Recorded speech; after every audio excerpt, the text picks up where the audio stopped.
பாசத்துக்கு ஒரு அளவு இல்லையா? என் தம்பி எங்க ஐயா ஓபிஎஸ் கூட சொன்னாரு, எங்க இனத்தின் தலைவன் முதலமைச்சர் ஆயிட்டான், முதன்மை அமைச்சர் ஆயிட்டாரு, என் இனத்தின் தலைவனே அடிமையா இருக்கான். அப்ப நாங்க மக்கள் எவ்வளவு கீழான அடிமையா இருப்போம்னு யோசிச்சு பார்த்துட்டேன். ஒரு நாட்டின் தலைவன் ஒரு மான மரவன் நின்று பேசல.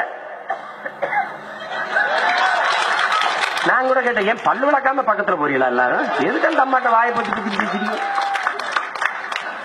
ஒரு காட்சி பாக்குற அந்த அம்மா கதவுல இப்படி இருந்து வெளியில போகுது, ஒருத்தன் விழுந்து கிடக்குறான், அதை பார்க்கவே போயிடுச்சு, எந்திரிக்கவே இல்லை.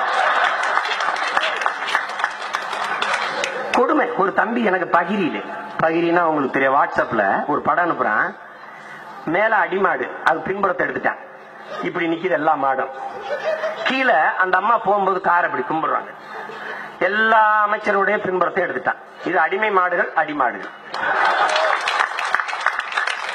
இப்படி ஒரு இனத்தை எங்க பார்த்திருக்கீங்களா?